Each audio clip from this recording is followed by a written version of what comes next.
bilowgii 1991kii ayaa degmo ahaan loo aqoonsaday Awdheegle. Xilligaas wixii ka dambeeyay waxay soo martay maamulo kala duwan. Ugu dambeyn 6dii bishii Agoosto 2019 ciidamada xoogga dalka ayay kala wareegeen dhaqdhaqaaqa Al-Shabaab.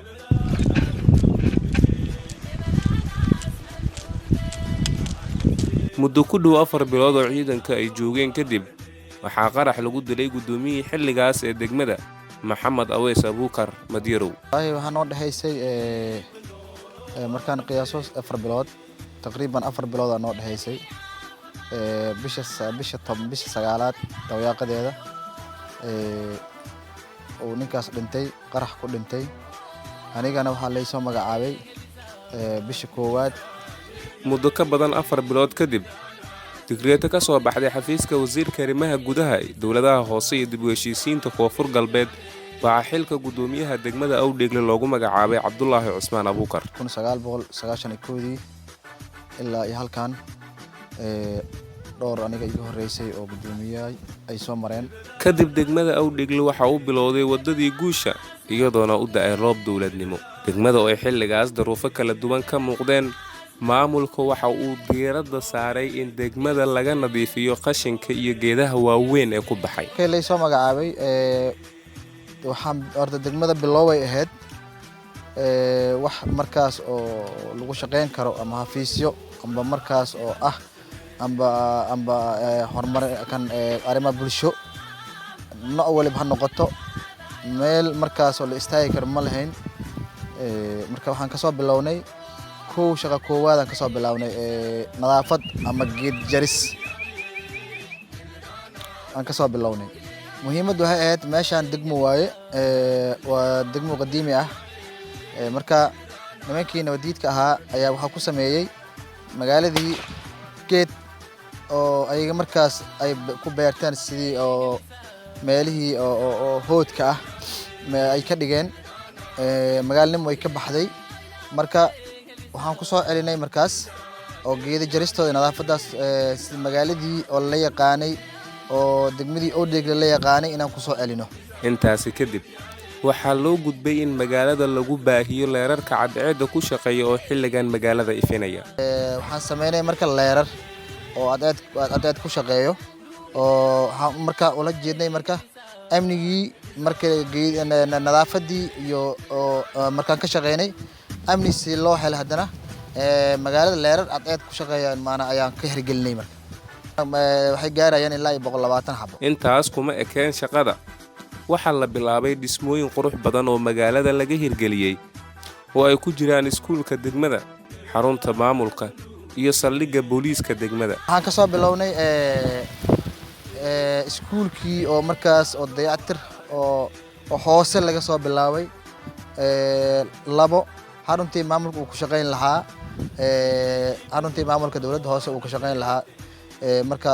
labadaas feeskii saddexaad ay ahaayeen feeskii saddexaad marka labadaas shay ayagana markaan ku guuleysanay ayaa markaas feeskii afraad aan markaan u sii gudubnay MCH-ka iyo waxaa markaas saldhigga booliska maray ahaayeen waa feeskii afraad iskuulka muhiimadda noo ah deegaankan waxbarasho waxa ugu dambeysay ugu yaraan taqriiban 10 sano ama 8 sano aruur oo deegaankan ka soo jeedo oo waxbarasho la'aan ka jirtay marka waxaan marka muhiimadda noo ah in dadka waxbarasho oo free ay helaan waxaan ka soo bilownay marka iskuulkii inaan dayactirno asoo dhanba baabaa inaan dayactirno qalabkii aan ku soo celino oo markaas oo macallimiintii aan ku soo celino ardadii sidaas maana aan ku soo celino sidii deegaankan waxbarasho free loo heli lahaa iyo waxbarasho oo sax ah in la helo odayaasha maamulka iyo taliska ciidanka halkan jooga ayaa xil walba waxa ay ka wada hadlaan dhibaatooyinka odayaasha ay qabaan inay soo gudbiyaan iyo ka wada tashiga in la horumariyo degmadan haddii uu maana idin soo jeednay idinka shay meel dhan fadni suuqin miskaaga fadni maana aad soo gal ku dhaaw fadni udubtini masasa ku bilaaw fadni on idin udub mi qof bil shaqeyn hadda ii shaqeyn maana haddii aad isla jeero wadanka oo kawaanka iska adeegyo iska adeegyo haddii aan maslaha dan jeero oo waan daraa adig u dirdo way kan ka idinkana iyo okina waan ka aan daraa haka gudub kasta baad gizu isdhexgalka bulshada ayaa sidoo kale maamulku uu xoogga saaray, waxaana ka mid ah in la horumariyo isboortiga degmadan oo laisugu keeno labada qaybood ee degmada Awdheegle. isdhexgalka bulshada isboortiga sidiisa anaga aad iyo aad aan u qiimeeyaa haddaan ay gudoomiyihii degmada sabab dhalinyaradii markaas oo jiilka soo kacayo laba shay dhalinyarada hadda markaas da'yarta inay wax barato waxbarashadii kadib kubaddii inay ciyaaraan oo isdhexgalka bulshada ka mid tahay oo degmada dhan ay isku furanto oo la isdhexgalo oo degmadii marka ay dhisanto waxaan soo marka aan rabnaa marka in ardayda markay wax barato kadibna haddana inaan u furno garooman haddana oo ay ku ciyaaraan ay isdhexgalka meesha ka yimaadaan marka sida kuwaan rabnan haddana oo haddana oo dadaalka aniga aan wadno in deegaanada hadda marka dawladda gacanteeda ku jirto isboortiga inaan diiradda saarno oo aan isboort diiradda saarno isdhexgalka bulshada dadka oo dhalinyarada inay isdhexgalaan wax badanaa laga faa'iidaa marka. Degmada qayb ka mid ah lagama heli karin biyaha macaan, waxay isticmaalayeen biyo dhanaan ah. Ugu dambeyn gudoomiyaha xilligan jooga degmada Awdheegle ayaa sabab u noqday in dadka qaar ay helaan biyaha macaan ee laga keeno qaybta kale ee degmada.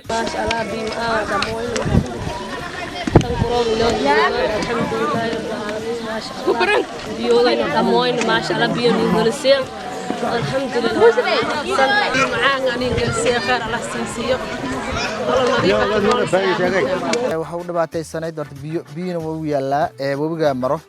laakiin biyo cabid ma lahan dhankan bari deegaankan oo Malable aad u dhibaataysanayd waxaan ku dhibaataysanayd biyo way leedahay laakiin biyo macaan oo la cabi karo ma lahayn biyahan marka waxaan marka biyahaas waxaan ugu garab istaagay amba nala shaqeeyay odayaasha dhaqanka deegaanka ka soo jeedo iyo siyaasiyiinta qaar oo markaas u istaagay in deegaankaas biyo nadiif uu helo. Ugu dambeyn maxay xiigsanayaan maamulka degmada Awdheegle? marka horta intaan hadda aniga sanad aan degmada hadda aan ku suganahay ilaahay qadartiisa sanadkan horta wax badan aan oo qabsoomay intaanoo mashaariic ah iyo intaanoo wax qabasho ah ilaahay mahadiisa ah waxaa ku mahadsan dowladda goboleedka Koonfur Galbeed Soomaaliya gudoomiyaheena gobolka Shabeellada Hoose dowladda federaalka Soomaaliya ayaa ku mahadsan yihiin garab istaageen degmadan Awdheegle mashaariicdan laga hirgeliyay marka waxaan hiigsanaynaa hadeer intaan noo harsan waa inaan helno wado dhisid in la dhiso wadadan inaan dhisno aan hiigsanaynaa oo isku xirto Afgooye iyo Awdheegle waxaan hiigsanaynaa in dadka beeraleyda ah beerahooda laga garab istaago in beerahooda beerihii beeraleyda ah in beerihii tacbashadii in aynan laga garab istaago.